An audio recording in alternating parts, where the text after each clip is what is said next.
Hi friends, welcome to our channel NR infotains. So இது எதுக்கு இந்த வீடியோனா, நிறையா பேர்த்துக்கு இப்போ தான் நானும் இங்கிலீஷ் கற்றுக்கணும், நானும் மித்தவங்க மாதிரி இங்கிலீஷ் பேச கற்றுக்கணுன்ற ஒரு ஆர்வம் வந்திருக்கு. ஓகே, நல்ல விஷயந்தான். சில பேர் வந்து இங்கிலீஷ் கற்றுக்கிற ப்ராசஸை வந்து ரொம்ப ஸ்ட்ரகிள் பண்ணிக்கிறீங்க. ரொம்ப உங்களையே வந்து ஒரு கஷ்டத்துக்குள்ளே நுழைச்சிக்கிட்டு இங்கிலீஷ் நமக்கு வராது அப்படின்ற மாதிரிலாம் இருக்கீங்க. இங்கிலீஷ் வந்து ரொம்பலாம் கஷ்டம் இல்லைங்க. இப்போ நான் படிக்கிறப்பெல்லாம் பார்த்திங்கன்னா 12th வரலும் இங்கிலீஷ் மீடியம் தான், காலேஜும் இங்கிலீஷ் மீடியம் தான். இருந்தாலும் என்னோடய ஃப்ளூயன்சி வந்து ஒரு சில இடத்துல லேக் ஆகிட்டு தான் இருக்குது. ஓகேயா, நான் படித்தப்போ எனக்கு சொல்லித்தந்த டீச்சர்ஸ் யாரும் எங்கள் கூட இங்கிலீஷில் பேசலை, ஸ்டூடெண்ட்ஸையும் பேச சொல்லலை. ஓகேயா, என்ன சொல்கிறேன்னா, நம்ம தான் அந்த எஃபோர்ட்டை போடணும். மித்தவங்கள வந்து குற்றம் சொல்லிகிட்டு இருக்கிறதுல எந்த ஒரு என்ன சொல்கிறது, ஒரு பிரயோஜனமுமே கிடையாது. ஓகேவா, ஒரு சின்ன டிப்ஸு மட்டும் சொல்கிறேன். இது நீங்கள் கரெக்டாக ஃபாலோ பண்ணிங்கன்னா உங்களோட ஃப்ளூயன்சி வந்து தாறுமாறாக இம்ப்ரூவ் ஆகும். சரியா, இப்போ வந்து நிறையா பிளாட்ஃபார்ம்லலாம் யூடியூப்பில் வந்து கிளம்பிருச்சு. யூடியூப்லன்னு நிறையா ஒரு வெப்சைட்டில் க்ரியேட் பண்ண ஆரம்பிச்சிட்டாங்க. இங்கிலீஷ் கற்றுக்கிறதுக்கு இதெல்லாம் முறைன்னு சொல்லி அந்த ஒரு ப்ரொசீஜரை கண்டுபிடிச்சி, ஒரு ப்ராசஸை கண்டுபிடிச்சி, அதுக்குன்னு தனியாக பேர் வச்சு இந்த மெத்தடு அந்த மெத்தடு. 4 மெத்தட் தான். ஒரு லாங்குவேஜ் கற்றுக்கணுன்னா என்றைக்குமே 4 மெத்தட் தான். ஃபஸ்ட்டு படிக்க தெரியணும், நெக்ஸ்ட்டு லிசனிங் ப்ராக்டிஸ் வேணும், அடுத்தது ஸ்பீக்கிங் ப்ராக்டிஸ் வேணும், அதுக்கடுத்து ரைட்டிங் ப்ராக்டிஸ் வேணும். இது 4 மட்டும்தான். 4 வேதங்கள்னு சொல்கிற மாதிரி இந்த 4 மட்டும்தான் தாரக மந்திரமே. ஸோ இதை நீங்கள் கரெக்டாக பண்ணிட்டீங்கன்னா உங்களுடைய அந்த லாங்குவேஜ் ப்ரொஃபிஷியன்சி சூப்பராக இம்ப்ரூவ் ஆக ஆரம்பிச்சிடும். சரியா, ஃபர்ஸ்ட் ஒன் பார்த்திங்கன்னா ரீடிங். நம்ம எல்லாத்துக்குமே படிக்க தெரியும், மீனிங் தெரியுதோ இல்லையோ, ஆனால் நம்ம வந்து ஃப்ளூயண்ட்டாக படிப்போம். சரியா, நெக்ஸ்ட்டு ரைட்டிங் வந்து கரெக்டாக நம்ம எழுத பழகணும். எப்படி எழுதுறது, இப்போ நான் படிச்சுட்ருக்கேன் அப்படின்ற ஒரு சென்டென்ஸை உங்களுக்கு இங்கிலீஷில் எழுத தெரியணும். சரியா, அதுக்கு நான் என்ன டென்ஸ் யூஸ் பண்ணணும் அப்படின்னு கரெக்டாக எழுத தெரியணும். அதுக்கு கொஞ்சம் கிராமர் நாலேஜ் வேணும். சரியா, நெக்ஸ்ட்டு ஸ்பீக்கிங். நீ என்ன தான் கிராமர் நாலேஜ் இருந்தாலும் இந்த ஸ்பீக்கிங்கை தவிர அந்த மீதி இருக்க 3 தாரக மந்திரம் யார் வேணாலும் செஞ்சிடலாம். ஓகே, ஸ்பீக்கிங் பண்ண ஆரம்பித்தாங்கன்னா மட்டும்தான் உங்களுக்கு ஃப்ளூயன்சி வந்து ரொம்ப இம்ப்ரூவ் ஆகும். சரியா, நெக்ஸ்ட்டு லிசனிங் வந்து அதிகமாக கேட்கணும். இப்போது நம்மளுடைய தாய்மொழி வந்து தமிழ். சரியா, நம்ம சேலத்தில் என்ன பேசுகிறாங்களோ, இப்போ நான் வந்து சேலம், எனக்கு சேலத்தில் பேசுகிற தமிழ் பிடிக்கும். இப்போ நான் மெட்ராஸ்க்கு போயிட்டால் அவங்களுடைய ஸ்லாங் வந்து ஒரு மாதிரி இருக்கும் இல்லையா. ஸோ இருந்தாலும் நமக்கு அது வந்து புரியும். அந்த மாதிரி இப்போ இங்கிலீஷுமே அப்படி தான். நிறைய ஸ்லாங் வேர்ட்ஸ்லாம் இருக்குது. அதை நம்ம ஒவ்வொரு ரீஜன்லேயும் ஒவ்வொரு மாதிரி இங்கிலீஷ் பேசுவாங்க. ஓகேயா, அந்த ப்ரொனன்சியேஷனு அந்த மாதிரியான வார்த்தைகள்லாம் டிஃப்ரென்ஸ்லாம் கரெக்டாக நம்ம புரிஞ்சுக்கணும் அப்படின்னா நிறைய லிசனிங் ப்ராக்டிஸ் வேணும். இப்போ நம்ம வந்து கரெக்டாக இங்கிலீஷ் பேசுகிறோமா, அதனுடைய ப்ரொனன்சியேஷன் அதெல்லாம் நம்ம கரெக்டாக இருப்போமா அப்படின்லாம் எனக்கு தெரில. பட் அதிகமாக கேட்க என்ன ஆயிடும்னா வளருது. அதிகமாக கேட்க இந்த வார்த்தைகளுடைய ப்ரொனன்சியேஷன்லாம் இப்படி தான் அப்படின்னு நமக்கு தெரிஞ்சிடும். ஸோ அதிகமான லிசனிங் பவர் வேணும். லிசனிங் பண்ணிக்கிற கெப்பாசிட்டி நம்ம தான் வளர்த்துக்கணும். சரியா, சரி, நான் எங்கேருந்து வந்து என்னுடைய இங்கிலீஷ் லேர்னிங் ஜேர்னியை ஸ்டார்ட் பண்ணுறது அப்படின்னா, ஃபஸ்ட்டு ஒரு நடுமெத்தையில் இருக்கிறவங்க இன்டர்மீடியட் லெவலில், அதாவது எப்படி தெரியுமா, எனக்கு had, have been, has been, I have been verb plus ING, so can, could, may, might, active voice, passive voice, இதெல்லாம் எனக்கு தெரியும். இதெல்லாம் கொஞ்சம் எனக்கு தெரியும், நான் ஓரளவுக்கு படிப்பேன் அப்படின்றவங்க வந்து நீங்கள் தாராளமாக நியூஸ் பேப்பர் போகலாம். நியூஸ் பேப்பர் படித்து உங்களுடைய சென்டென்ஸ் கன்ஸ்ட்ரக்ஷனையும் நிறைய வொக்காபுலரி வேர்ட்ஸையும் தெரிஞ்சுட்டு உங்களோட இங்கிலீஷை அப்படி இம்ப்ரூவ் பண்ணிட்டு போகலாம். நிறைய ஆப்ஸ் இருக்குது, ப்ளே ஸ்டோரில் ஆப்பெல்லாம் இருக்குது. அதை டவுன்லோட் பண்ணி அந்த 1-to-1 ஃப்ரெண்ட்ஸ் எல்லாம் இருப்பாங்க உங்கள் மைண்ட் செட்லேயே, அவங்களோட ஒரு ரேண்டமான பீப்புள் கூட கனெக்ட் ஆகி பேசிவிட்டு உங்களோட இங்கிலீஷை அப்படி இம்ப்ரூவ் பண்ணிட்டு போகலாம். இல்லை, நான் வந்து இப்போ தான் புள்ளியே வைக்க போகிறேன் அப்படின்றவங்க தெய்வம் செஞ்சு கூச்சப்படாமல் குழந்தைங்களோடைய ஸ்டோரி புக்ஸுக்கு போயிருங்க. சரியா, 1வது 2வது 3வது நம்ம கவர்மெண்ட் ஸ்கூல் புக்கு வாங்கி படிச்சுக்கோங்க. சரியா, ஏன்னா இப்போ சிபிஎஸ்சி பக்கம்லாம் போனால் கொஞ்சம் டஃப்பாக இருக்கும் உங்களுக்கு புரிஞ்சுக்கிறதுக்கு இங்கிலீஷ்லாம். அதனால் கவர்மெண்ட் ஸ்கூல் புக்கு வாங்கி படிங்க. அது படிக்கவும் இன்ட்ரெஸ்ட்டாக இருக்கும், சலுப்படிக்காது. ஒரு நாளைக்கு ஒரு கதை படிங்க, அட்லீஸ்ட் ஒரு நாளைக்கு ஒரு 1/2 மணி நேரமாவது படித்து அந்த இப்போ தெரியாத வார்த்தை வந்துச்சுன்னா அப்போ தான் டிக்ஷனரியில் அந்த மேலே இருக்கிற 3 வார்த்தையை கண்டுபிடிச்சி உட்காந்து எடுத்துகிட்டு இருக்கணும். இப்போல்லாம் அப்படி இல்லை, கூகுள் ட்ரான்ஸ்லேட் இருக்குது, அழகாக டவுன்லோட் பண்ணி வச்சுட்டு என்ன வார்த்தை புரியலையோ அதுக்கான அர்த்தம் கேட்டு, இப்போ ஒரு சென்டென்ஸ் இருக்குன்னா ஷீ வாஸ் பிளேயிங் அப்படின்னா அவள் விளையாடிட்டு இருக்கா அப்படின்றத மட்டும், அந்த அர்த்தத்தை மட்டும் கரெக்டாக நீங்கள் எடுத்துக்கணும். சரியா, அது எடுத்துக்கிட்டிங்கனாலே போதும். கிராமர் படிக்கணுமா, ஆரம்பத்தில் வந்து படிக்கிறவங்களுக்கு தேவையில்ல. சரியா, நீங்கள் வந்து நிறையா படிக்கணும். சரி, நான் ஃபாஸ்ட்டாக என்னுடைய லேர்னிங் இருக்கணும் அப்படின்னா நீங்கள் கிராமர் பக்கம் போகிறது கரெக்டு தான். ஒன்றுமே இல்லை, 4 கிராமர் டாபிக் மட்டும் கற்றுக்கோங்க. ஃபஸ்ட்டு அந்த டென்ஸு, அந்த 12 டென்ஸு வந்து முட்டி மோதியாவது கற்றுக்கோங்க. யூடியூப்லலாம் ஏகப்பட்ட சேனல்ஸில் வந்து அழகாக தமிழில் சொல்லி தந்துட்டுருக்காங்க. சரியா, ஸோ அதை பார்த்து கற்றுக்கோங்க. அந்த டென்சஸ் முடித்ததுக்கப்புறம் ஆக்டிவ் வாய்ஸ் பேசிவ் வாய்ஸ் கற்றுக்கோங்க. ஏன்னா அது வந்து ரொம்ப இம்பார்ட்டன்ட். சரியா, அப்போ தான் உங்களுக்கு அது the exam is being written அப்படின்னா அது என்ன அர்த்தம் அப்படின்னு உங்களுக்கு புரியும். சரியா, அதனால் active voice passive voice if class கற்றுக்கணும். ஏன்னா அது டென்சஸ் 12 முடித்ததுக்கப்புறம் ஆக்டிவ் வாய்ஸ் பேசிவ் வாய்ஸ் இந்த ஆர்டர்லேயே வாங்க. Tenses, active voice passive voice, if clause. If கிளாஸ்க்கு அடுத்தது மாடல் வெர்ப்ஸ். ஓகேயா, இது 4மே உங்களுக்கு வந்து மோர் தென் எனஃப் அப்படின்னு கூட சொல்லலாம். டைரக்ட் ஸ்பீச், இன்டைரக்ட் ஸ்பீச் எல்லாம் கற்றுக்கிட்டு நம்ம பேசிகிட்டு இருக்கோம்னா அதெல்லாம் கூட தேவையில்லை.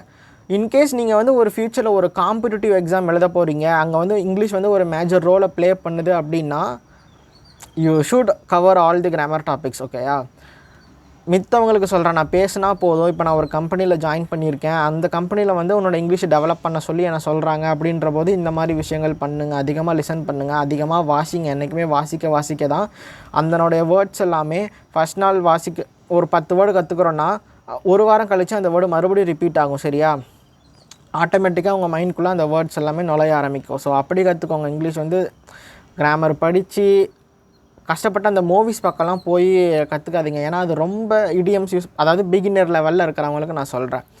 இடியம்ஸ் யூஸ் பண்ணுவாங்க, ஃப்ரேசல் வேர்ப்ஸ் இருக்கும், அந்த மாதிரி நிறைய ஸ்லாங் வேர்ட்ஸ் எல்லாம் இருக்கும். அதெல்லாம் உங்களுக்கு கொஞ்சம் புரிஞ்சுக்கிறதுக்கு டிஃபிகல்ட்டாக இருக்கும். சரியா, ஸோ அதனால் மூவிஸ் பக்கம் போகாதீங்க.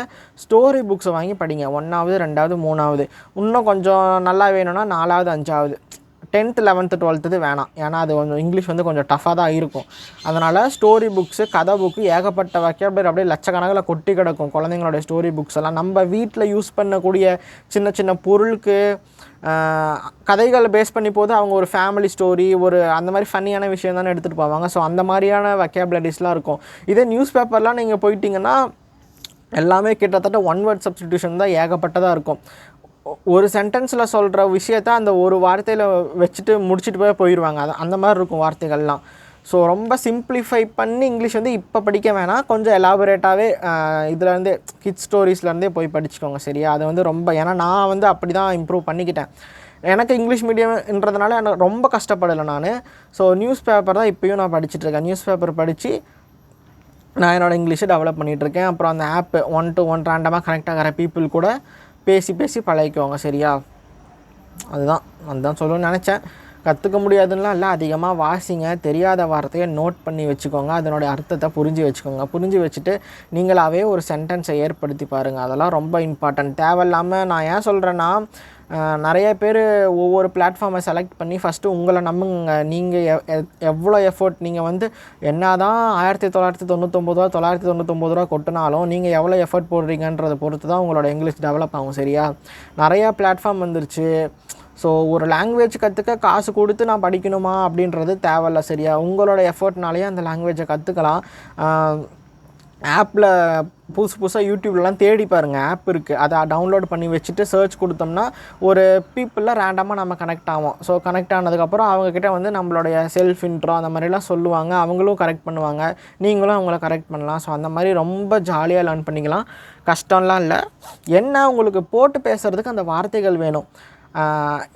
டென்சஸ்லாம் முடிச்சிங்கன்னு வச்சுக்கோங்க, அந்த ஹேவு, ஹேஸு அதெல்லாம் எங்கே யூஸ் பண்ணணும், எந்த டென்ஸுக்கு யூஸ் பண்ணணும், நடந்து முடிஞ்சதுக்கா, இப்போ நடந்துகிட்ருக்கிறதுக்கா, நடக்க போகிறதுக்கா, அந்த வில் ஹேவ் பீன் அதெல்லாம் எங்கே யூஸ் பண்ணணுன்ற ஒரு கிளாரிட்டி சூப்பராக வந்துடும். டென்சஸ் வந்து நல்ல யூடியூப் சேனலாக பார்த்து, நான் வந்து டென்சஸ்க்கெலாம் எதுவும் போடல, வொக்காபுலரி மட்டும்தான் நம்ம சேனல். ஓகேயா, ஸோ கிராமர் எடுக்கலான்ட்டு தான் இருந்தேன், முடியல. சரி, ஓகே, நான் வொக்காபுலரி மட்டும் இம்ப்ரூவ் பண்ணோம், ஈஸியாக புரிஞ்சு, அதாவது நான் எப்படி கற்றுக்கிறேனோ வொக்காபுலரியை அதே மாதிரி தான் நான் உங்களுக்கும் சொல்லிகிட்ருக்கேன் ஈஸியாக. சரியா, கற்றுக்கோங்க. டென்சஸ்க்கு நல்ல சேனல்ஸ் இருக்குது, அது தமிழ்லேயே இருக்குது. அழகாக பார்த்து 12 டென்ஸ் ஒரு நாள் போதுங்க. ஒரு 2 மணி நேரம் 3 மணி நேரம் இல்லைனா ஸ்ப்ளிட் பண்ணி கூட ஒரு நாளைக்கு பாஸ்ட் டென்ஸ் படிங்க.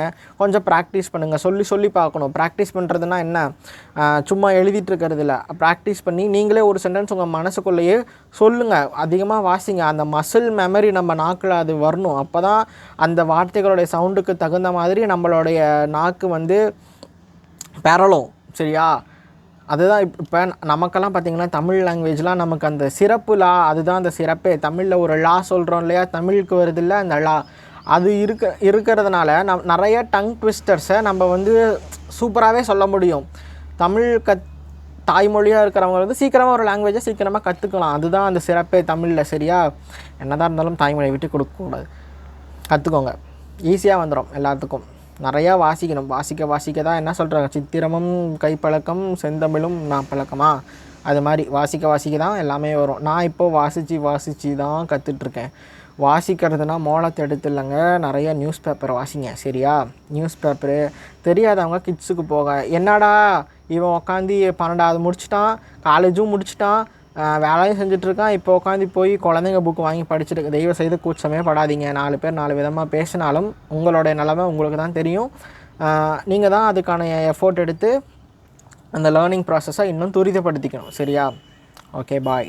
நிறையா படிங்க, தேவையில்லாமல் காசு செலவு பண்ணாதீங்க. அதுக்குன்னு அந்த 999 ரூபா கோர்ஸும் எங்களுக்கு ஹெல்ப்ஃபுல்லாக இருக்காமல்லாம் இல்லை, அதுவும் ஹெல்ப்ஃபுல் தான். பட் நிறைய பேரால் அது அஃபோர்ட் பண்ண முடியாதுல்ல. ஸோ அவங்களுக்கு தான் நான் சொல்லிகிட்ருக்கேன். இப்போ நான்லாம் பார்த்திங்கன்னா எந்த கோர்ஸும் நான்லாம் வாங்க மாட்டேன். எனக்கு கை கொடுத்துட்டு இருந்த என்னுடைய கிராமர் புக்கு நான் யூடியூப்பில் ஃபாலோ பண்ணிகிட்ருக்க ஒரு சில சேனல்ஸு, அப்புறம் ஹிந்து ஆப் இருக்குது. அந்த ஆப்பில் இது வொக்காபுலரிஸ் படிச்சுட்டு நான் வந்து அந்த ரேண்டமாக பேசுகிறது மட்டும்தான். என்ன தான் இப்போ ஒரு 100 விஷயம் இருக்குதுன்னு வச்சுக்கோ, இந்த 100 விஷயத்தையும் கற்றுக்கிட்டு என்னால் இங்கிலீஷ் பேச முடிஞ்சிடும் அப்படின்னு நீ நினச்சிட்டு இருப்ப. ஆனால் அது வந்து கிடையாது. ரொம்ப தப்பு. சரியா? என்ன தான் நீ 100 விஷயம் கற்றுக்கிட்டாலும் நீ பேச ஆரம்பிக்கும் போது தான் உனக்கு ஃப்ளூயன்சி வரும், பேசுறதே வரும். நீ வந்து கிராமர் உட்காந்து படிச்சுக்கிட்டு என்ன தான் அதை எழுதி வச்சு படிச்சுக்கிட்டு இருந்தாலும் பிரயோஜனம் இல்லை. அந்த மேட்ரை என்னன்னு தெரிஞ்சுக்கிட்டு அதை எப்படி வந்து நம்ம பேசுகிறதுல யூஸ் பண்ணணும், அதனுடைய அப்ளிகேஷன் என்னன்னு தெரிஞ்சால் மட்டும்தான் உங்களுக்கு இங்கிலீஷில் பேச முடியும். ஒரு வார்த்தை இன்றைக்கி கற்றுக்கிறீங்களா, குட் மார்னிங், காலை வணக்கம்னு நம்ம தமிழில் சொல்கிறோம் இல்லையா, குட் மார்னிங். அந்த குட் மார்னிங்கை நீங்கள் தெரிஞ்சு வச்சுக்கிட்டால் மட்டும் போதாது. அந்த குட் மார்னிங்னு பல பேர்கிட்ட யூஸ் பண்ணால் மட்டும்தான் அடுத்த தடவை அவங்ககிட்ட குட் மார்னிங்னு சொல்கிறதுக்கு எந்த ஒரு ஸ்ட்ரகிள்ஸும் இல்லாமல் வரும். குட் மார்னிங்கிறது மட்டும் இல்லை, எந்த சென்டென்ஸாக இருந்தாலும். சரியா? நீங்கள் படிக்கிறத அன்னன்னைக்கு அந்த அப்ளிகேஷன் அதை போட்டுகிட்டே இருக்கணும். அப்போ தான் கொஞ்சம் கொஞ்சமாக தான் இங்கிலீஷ் இம்ப்ரூவ் ஆகும். சரியா? பாய். நிறைய படிங்க. படிக்க தான் விஷயங்கள் தெரியும். படித்து வச்சுக்கிட்டால் மட்டும் இருந்தால் பத்தாது, இது மித்தவங்கக்கிட்ட யூஸ் பண்ணணும். சரியா? நிறையா பேர் இப்போ 12th முடித்து காலேஜ் முடித்தவங்களுக்கு இங்கிலீஷ் வந்து படிக்கிறதுக்கு ஸ்ட்ரகிள் ஆகிட்டு இருக்கீங்க. அவங்களாம் வந்து நிறைய புக்ஸ் வாசிங்க. ஓகேயா? அவ்வளோதாங்க. 12 நிமிஷம் ஆயிடுச்சு. இதுக்கே அப்லோட் பண்ணுறதுக்கே இதுக்கே சரியாக போயிடும் 2 GB. சரி, படிங்க. அப்புறம் நான் இது வொக்காபுலரிஸ்லாம் கொண்டுட்டு வரேன் நிறையா. ஏன்னா இன்ட்ரெஸ்டிங்கான வொக்காபுலரிஸ்லாம் எடுத்து வச்சுருக்கேன். படிங்க. படித்தா மட்டும்தான் வரும். இங்கிலீஷ் கற்றுக்கிறதெல்லாம் அவ்வளோ பெரிய விஷயம் இல்லை. ஓகேயா? பாய். ஏண்டா